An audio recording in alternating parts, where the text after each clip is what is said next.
여러분, 제가 설교하기 전에 항상 하는 일이 있는데 뭔지 아십니까? 설교하기 전에 예. 자세히 보고 계시네요. 물 마시는가? 여러분, 오늘 본문에 보면 오늘 본문의 시작은 어떻게 됩니까? 오늘 본문 시작 같이 우리 1절을 읽겠습니다. 여호와의 말씀이 두 번째로 요나에게 임하니라 이르시되. 여호와의 말씀이 몇 번째로 임했다고 말씀합니까? 두 번째로 임했죠. 첫 번째는 1장입니다. 1장의 첫 번째 하나님의 말씀이 요나에게 임하고, 두 번째 요나에게 임한 말씀이 오늘 본문 3장이죠. 하나님께서 요나에게 그러면 무슨 말씀을 하셨습니까? 1장에 보면 니느웨로 가서 외치라고 한 것처럼 오늘 두 번째 말씀도 똑같이 동일하게 니느웨로 가서 외치라고 말씀하십니다. 여러분, 1장에서 요나는 하나님의 이 말씀을 듣고 어떻게 했습니까? 순종했습니까? 불순종했습니까? 불순종했죠. 도망을 갔어요. 도망을 간 그 요나를 지금 붙잡아서 또 똑같이 처음 보내시는 것처럼 똑같이 명령하시는 이유가 무엇입니까? 왜 그렇게 하셨을까요? 도망간 요나를 잡아가지고 또 니느웨로 보내신 이유, 우리가 살폈지만 1장 14절에 보면 선장과 선원들의 고백이 있습니다. 주 여호와께서는 주의 뜻대로 행하시는 분이다. 이것을 더 정확하게 번역하면 하나님은 하나님의 기뻐하시는 일을 하신다. 그러니까 하나님께서 요나를 붙잡아서 니느웨로 보내는 이유, 그 이유는 하나님의 뜻이 거기에 있기 때문입니다. 하나님께서 요나를 보내시는 것을 기뻐하시기 때문에 그렇게 행하신다라고 하는 거죠. 여러분, 그러면 두 번째로 하나님의 명령을 받고 니느웨로 간 요나가 한 일이 4절에 기록되어 있는데 뭐라고 기록되어 있습니까? 함께 읽겠습니다. 요나가 그의 성읍에 들어가서 하루 동안 다니며 외쳐 이르되 40일이 지나면 니느웨가 무너지리라 하였더니. 요나가 니느웨 성에 들어가서 며칠 이후에 니느웨가 무너진다고 말합니까? 40일 이후죠. 멸망한다고 이야기합니다. 여러분, 그러면 40일이 지나면 정말 니느웨가 하나님의 심판을 받습니까? 하나님께서 심판 내리기를 원하실까요? 하나님은 니느웨를 멸망시키기 위해서 지금 요나를 보내시는 것입니까? 그것이 하나님의 뜻입니까? 우리가 결과를 알기 때문에 아니다라고 이야기할 수 있지만, 여러분, 하나님은 심판을 기뻐하시는 분은 아니십니다. 그러니까 하나님이 공의의 하나님이시기 때문에 죄를 심판하시는 분은 맞아요. 하나님은 죄를 징벌하시는 분이십니다. 그렇지만 하나님은 죄를 심판하시지만 그 심판 이전에 회개의 기회를 주십니다. 회개할 수 있는 기회를 주시는 분이죠. 그리고 회개하지 않았을 때 하나님은 어쩔 수 없이 심판하시죠. 공의의 하나님이시기 때문에 그렇습니다. 오늘 요나를 보내서 니느웨에 가서 외치게 하신 하나님은 니느웨를 심판하기 위해서 밑작업을 하시는 분이 아니에요. 그러기 위해서 요나를 보내시는 것이 아닙니다. 요나를 통해서 니느웨를 회개시키기 위해서 하나님께서 그 과정으로 누구를 보내시는 겁니까? 요나를 보내시는 거죠. 그래서 원래 하나님이 기뻐하시는 뜻이 무엇인지 10절에 말씀하고 있습니다. 같이 읽겠습니다. 하나님이 한 길에서 돌이켜 떠난 것을 보시고 하나님의 뜻을 돌이키사 그들에게 내리려고 말씀하신 재앙을 내리지 아니하시니라. 여러분, 지금껏 우리가 요나서를 살폈잖아요. 요나서를 살피면서 하나님은 어떤 분이셨습니까? 여러분이 발견한 하나님의 명령을 피해서 도망가는 요나를 어떻게 하십니까? 끝까지 쫓아가세요. 쫓아가셔가지고 바람을 바다에 던지십니다. 그리고 나서 풍랑을 일으키신 하나님이에요. 왜 그렇게 하셨습니까? 요나를 어떻게 하시려고? 바다에 빠뜨리기 위해서. 풍랑이 일어날 때 요나는 어디에 있었습니까? 배 밑에 자고 있었죠. 그런데 굳이 선장이 배 밑으로 내려가서 요나를 깨웁니다. 그러니까 하나님께서 선장을 보내셔서 요나를 깨우시죠. 그리고 나서 요나 때문에 그 일이 일어났다고 하는 사실을 알고 결국에는 요나를 바다에 빠뜨립니다. 그런데 마침 하나님께서 어떻게 하십니까? 큰 물고기를 예비하셔가지고 요나를 살려주시죠. 그리고 이 고난을 통해서 요나가 하나님 앞에 자기의 잘못을 고백하게 합니다. 그리고 다시 어떻게 합니까? 다시 니누웨라고 하는 곳으로 가게 하나님께서 만드시죠. 여러분, 하나님께서 이렇게 집요하게 요나를 붙잡으셔가지고 한 번 도망간 요나를 계속 붙잡으셔가지고 니누웨로 보내시는 이유가 무엇입니까? 앞에서 살핀 것처럼 무엇을 하기 위해서입니까? 요나를 통해서 니누웨를 회개시키기 위해서죠. 그러니까 니누웨를 회개시키기 위해서 요나에게 끊임없이 하나님께서 역사하시고 도망가는 요나를 잡으시고 심지어는 겁을 주셔가지고 어떻게 합니까? 니누웨로 가서 외치게 만드세요. 여러분, 선지자가 요나밖에 없습니까? 다른 선지자 없을까요? 있겠죠. 왜 싫다는 사람을 붙잡아가지고 하나님을 거부하고 니누웨를 가길 싫어하는 그 요나를 붙잡아가지고 하나님 끝까지 집요하게 그렇게 니누웨로 가게 만드시는 것일까요? 다른 선지자 찾아서 보내시면 되잖아요. 여러분, 이 생각 한번 안 해보셨습니까? 왜 꼭 요나일까요? 요나 말고 요나를 시켰는데 요나가 거부하면 다른 선지자 시키면 되잖아요. 선지자가 한두 명도 아니고. 하나님이 말씀하시면 순종할 선지자가 있지 않습니까? 그럼에도 불구하고 왜 요나입니까?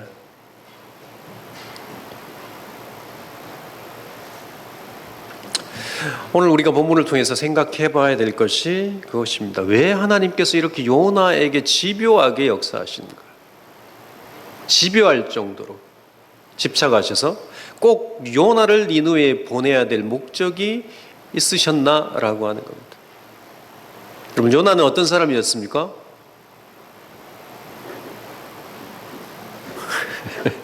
요나는 어떤 사람이었습니까? 하나님의 선지자임에도 불구하고 하나님의 명령을 떠났습니다. 그렇지만 여전히 자신이 하나님의 선지자고 하나님을 경외하는 자라고 믿고 있는 사람이에요.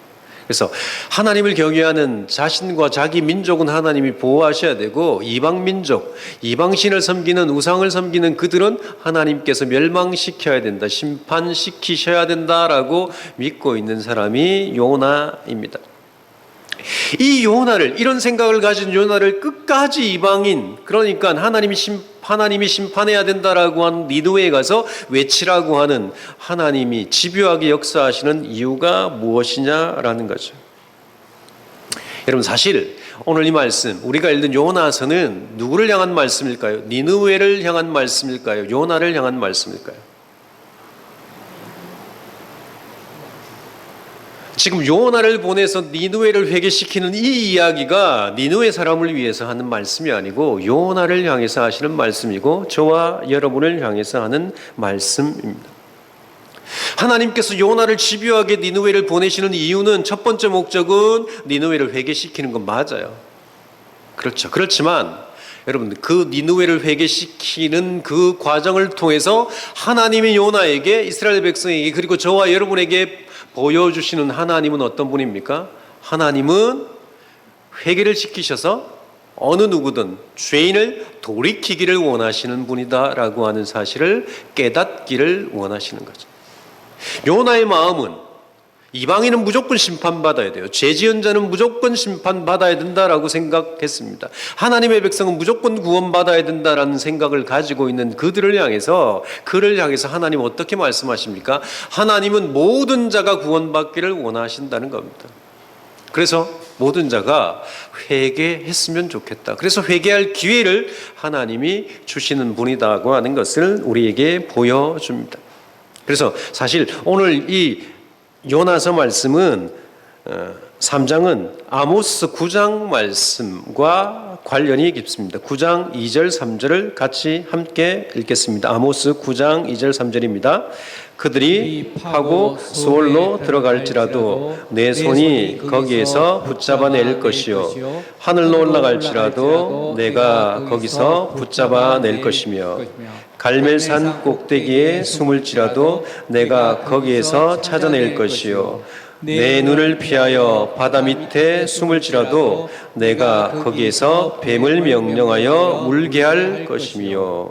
이 아모스 말씀, 이 말씀은 무슨 말씀이냐면 하나님께서 범죄한 자들을 끝까지 추격하셔서 쫓아가셔서 집요하게 쫓아가셔서 심판하시겠다라고 하는 겁니다. 어디에 숨든 어디에 피하든 하나님은 심판할 자를 끝까지 찾아가서 하나님이 집요하게 심판하시겠다라고 하는 말씀입니다. 이 심판에 대한 말씀이 오바다서에도 있는데 오바다서에서 보면 에돔을 향한 하나님의 집요한 심판의 말씀이 나옵니다. 하나님은 하나님의 심판에 있어서도 집요하게 아무도 놓치지 않고 심판받을 모든 자를 하나님이 심판하시는 그 집요하신 하나님께서 오늘 요나서를 통해서 집요하신 그 하나님의 심판하신 하나님의 집요하심이 무엇으로 우리에게 나타납니까? 구원하시는, 회개시키는데 집요하신 하나님으로 나타납니다. 그러니까 여러분 아모스나 오바다서 그리고 또 요나서에 등장하시는 하나님은 집요하신 하나님이시죠. 끝까지 하나님의 일을 하시는 분으로 나옵니다. 그런데 오바다서나 아모스서에는 어떤 하나님입니까? 심판을 위해서 집요하신 하나님으로 우리에게 나타내 주시고 오늘 본문 요나서를 통해서 하나님은 집요하게 무엇을 위해서? 회개시키고 구원하기 위해서 하나님 집요하게 역사하시는 하나님으로 우리에게 나타나신다라고 하는 겁니다. 그런데 여러분, 이 집요하신 하나님의 구원의 역사에 필수적으로 필요한 것이 있습니다. 그것이 무엇이냐면 회개라고 하는 거죠. 하나님이 집요하시게 구원하기를 원하시지만 죄인을 쫓아가서 구원하기를 원하시지만 그 죄인이 회개하지 않으면 구원할 수 없습니다. 그렇죠. 요나의 외침을 듣고 니느웨에 일어난 일이 무엇입니까? 여러분 5절부터 8절까지 우리 함께 읽겠습니다. 니느웨 사람들이 하나님을 믿고 금식을 선포하고 높고 낮은 자를 막론하고 굵은 베옷을 입은지라. 그 일이 니느웨 왕에게 들림에 왕이 보좌에서 일어나 왕복을 벗고 굵은 베옷을 입고 제위에 앉으니라. 왕과 그의 대신들이 조서를 내려 니느웨에 선포하여 이르되 사람이나 짐승이나 소떼나 양떼나 아무것도 입에 대지 말지니 곧 먹지도 말 것이요 물도 마시지 말 것이며 사람이든지 짐승이든지 다 굵은 베옷을 입을 것이요 힘써 하나님께 부르짖을 것이며 각기 악한 길과 손으로 행한 강포에서 떠날 것이라. 여러분 5절을 보시면 요나의 선포를 듣고 높은 자나 낮은 자나 모두 다 어떻게 했습니까? 굵은 베옷을 입었다는 거죠. 여러분 굵은 베옷을 입었다고 하는 것은 무슨 말일까요? 왕도 굵은 베옷을 입고 제위에 앉았다라고 했는데 굵은 베옷을 입기 위해서 무엇을 해야 됩니까?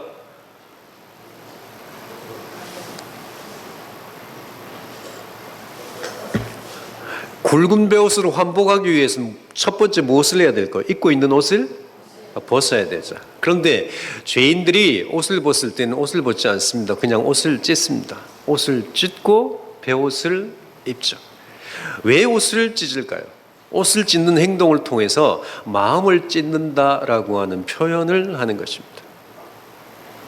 그러니까 자기가 죄인이다라고 하는 사실 때문에 마음을 찢는 것을 겉으로 무엇을 찢음으로 표시한다는 겁니까? 옷을 찢음으로 표시하는 거죠. 그 일이 지금 니느웨에 있는 모든 사람에게 일어났다는 겁니다.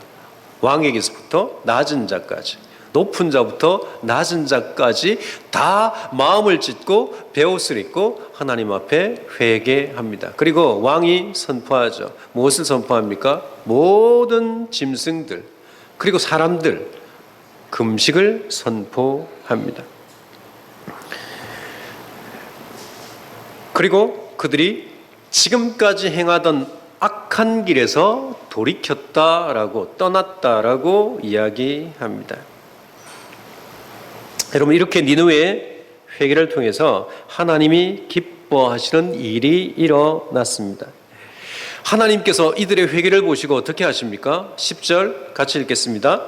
하나님이 그 악한 길에서 돌이켜 떠난 것을 보시고 하나님이 뜻을 돌이키사 그들에게 내리라고 명령하신 말씀하신 재앙을 내리지 아니하시니라.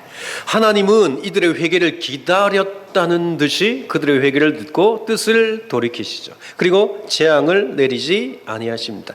여러분 하나님이 뜻을 돌이켜서 재앙을 내리지 않았다라고 하는 이 말씀이 생각나는 혹시 이전 성경 구절이 너무 빨리 나와버렸네. 있습니까?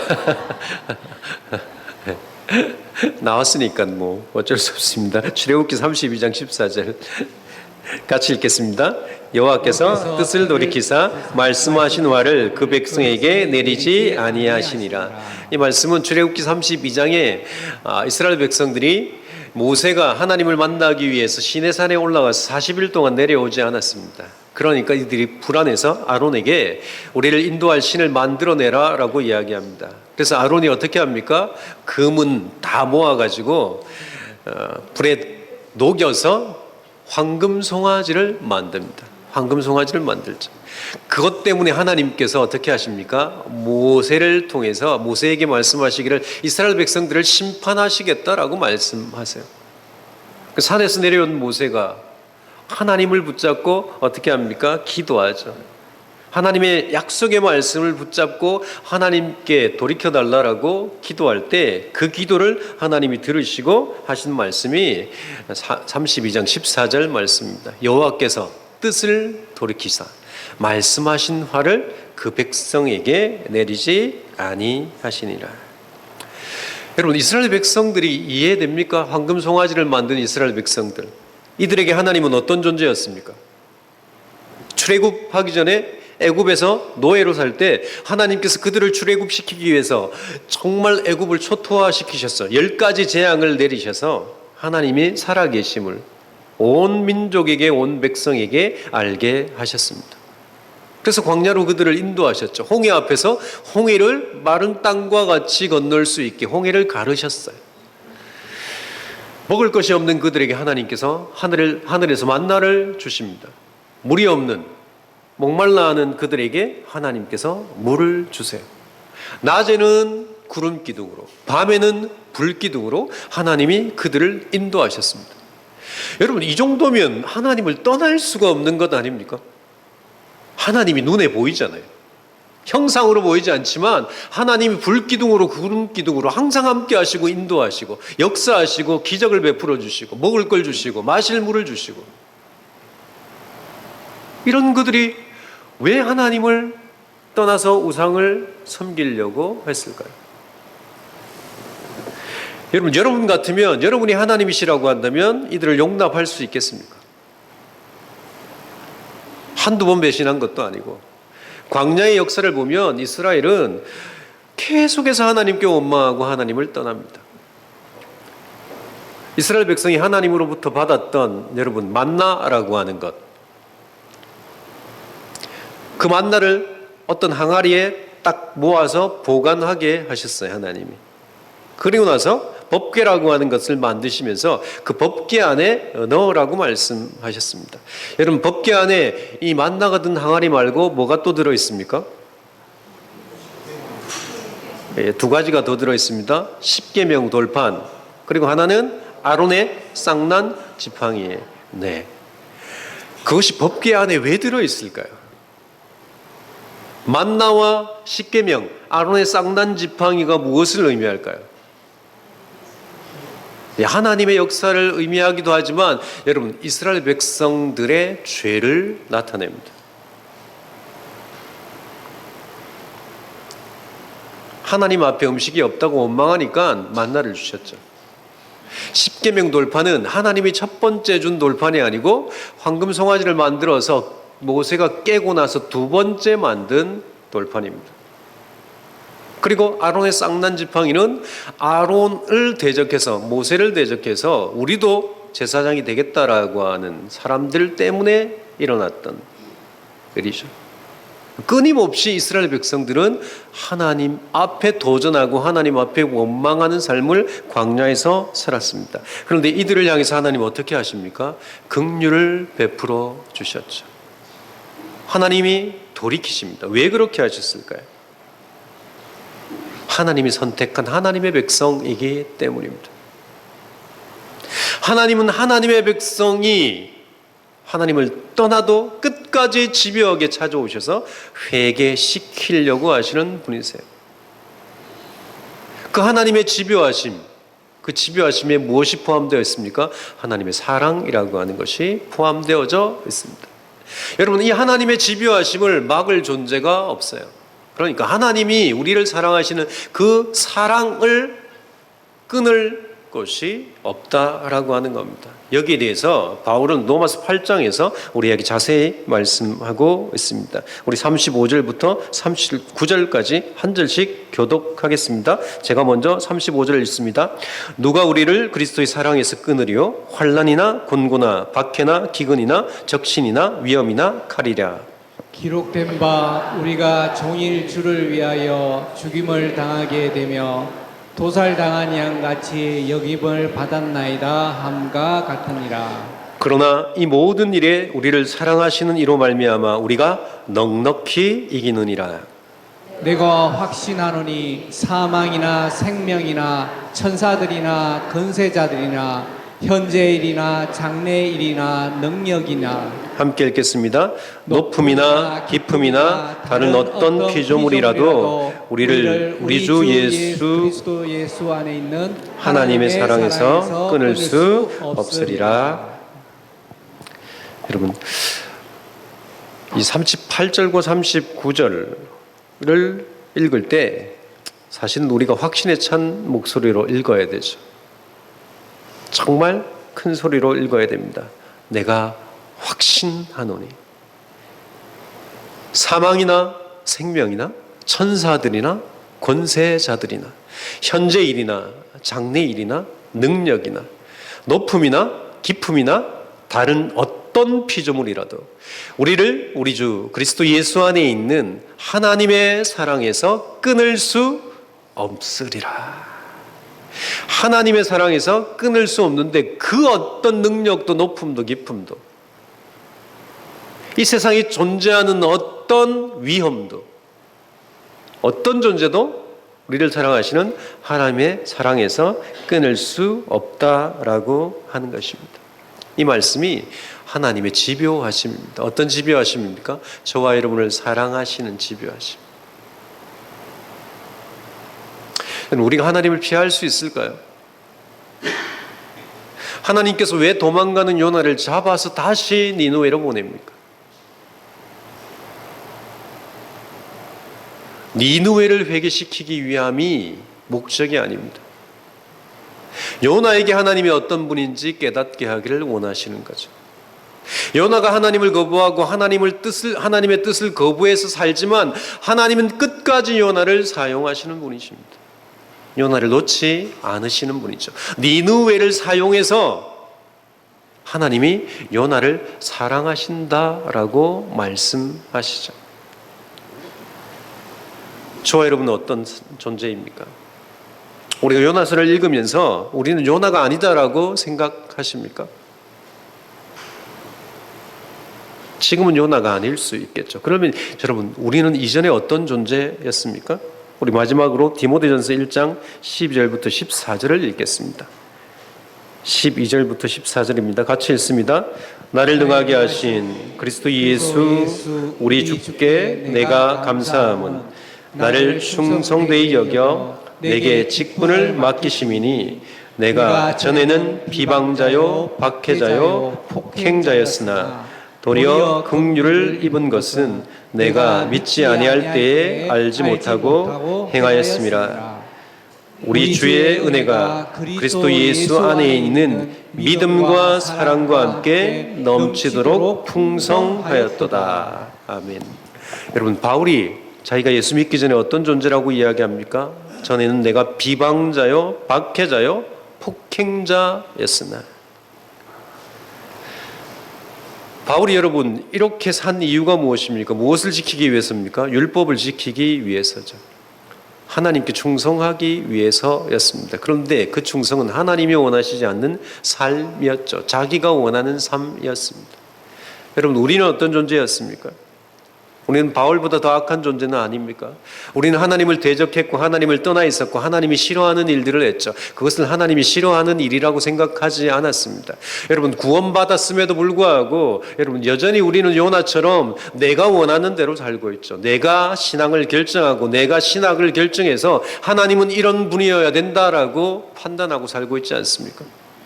우리가 신앙생활하는 모든 행동들이 정말 누구를 위한 행동들입니까? 나를 위한 행동 아닙니까? 우리의 가족을 위한 것 아닙니까? 내가 이렇게 예배하면, 내가 이렇게 하나님을 섬기면, 내가 이렇게 하나님 앞에 나아가서 시간과 물질을 투자하면 하나님께서 내게 더 많은 것으로 주셔야 된다라고 그것을 상정해 놓고 그렇게 결정해 놓고 우리가 신앙생활을 하고 있지는 않습니까? 하나님이 저와 여러분을 구원하셨어요. 하나님을 거부하고 하나님을 떠나 있고 자기 삶의 주인이, 내 인생의 주인이 나라고 생각하고 살고 있는 우리를 구원하셔서 하나님의 백성 삼아 주셨고 하나님의 사랑을 주셨습니다. 그럼에도 불구하고 여전히 우리는 하나님을 떠나려고 하고 있죠. 자리는 이 자리에 앉아 있어요. 하나님을 섬기는 자리에 앉아 있지만 틈만 나면 우리는 우리의 욕망을, 우리의 욕심을 채우려고 하고 있습니다. 그리고 내 기준으로 사람을 판단하면서 살아요. 이런 우리를 하나님 집요하게 찾아오셔서 하나님이 사랑하신다고 말씀합니다. 왜 그러실까요? 돌이키시기 위해서죠. 하나님은 저와 여러분이 요나처럼 떠나 있는 저와 여러분, 자리는 하나님 앞이라고 하지만 거기에 서 있다라고 하지만 마음이 떠나 있는 우리를 향해서 하나님 어떻게 하십니까? 하나님의 사랑을 통해서 우리를 돌이키기를 원하십니다. 그리고 우리에게 바라는 것이 무엇입니까? 하나님을 사랑하기를 원하시죠. 이런 우리에게 하나님께서 보여주시는 그 사랑은 여러분 바울이 고백하는 것처럼 디모데전서 1장 14절에 나와 있는 것처럼 우리 주의 은혜가 그리스도 예수 안에 있는 믿음과 사랑과 함께 어떻게 한다는 겁니까? 넘치도록 풍성하였도다. 하나님의 사랑의 풍성함을 깨닫게 해주시기를 원해요. 하나님이 이렇게 집요하게 우리를 찾으시는 이유는 하나님이 얼마나 저와 여러분을 사랑하시는지 보여주려고 원하십니다. 그 사랑이 우리의 모든 문제를 해결하고 그 어떤 큰 문제보다 우리가 당하고 있는 우리 앞에 닥친 어떤 상황보다 더 하나님의 사랑이 커서 하나님이 그 모든 문제를 해결하시고 하나님의 사랑이 우리를 안으시고 하나님의 은혜가 우리를 붙잡아 주시고 지쳐 쓰러져가는 우리에게 힘을 주시고 능력이 되신다라고 하는 말씀을 하시기 위해서 그래요. 제발 세상이 아니라 제발 돈이 아니라 제발 어떤 사람이나 어떤 능력이 아니라 하나님의 사랑이 능력임을 깨닫기를 원해서 하나님 우리에게 집요하게 찾아오신다라고 하는 겁니다. 저와 여러분에게 정말 이 집요하신 하나님의 사랑을 깨닫는 은혜가 있기를 소원합니다. 하나님 앞에 나아가서 여러분 십자가 앞에 서시길 바랍니다. 그러면 여러분 하나님이 저와 여러분을 얼마나 사랑하시는지, 그리고 하나님의 그 사랑이라고 하는 것이 여러분 이 세상의 어떤 것보다 강하다라고 하는 것, 그리고 어떤 것보다 우리에게 만족을 주신다라고 하는 것을 깨달을 수 있습니다. 이 깨닫는 은혜가 저와 여러분에게 있어서 하나님과 같이 동행하며 그 하나님의 사랑을 누리며 살아가는 저와 여러분이 되어지길 주의 이름으로 축원합니다. 하나님 아버지, 혹시 우리가 요나이지 않습니까? 하나님을 떠났다가 하나님의 긍휼 때문에, 은혜 때문에 다시 돌이켜서 교회 안에 있고 주의 일을 행하고 있지만 여전히 마음은 내가 내 삶의 주인이고 하나님은 나를 위해서 존재해야 되는 존재로 생각하고 살고 있지 않습니까?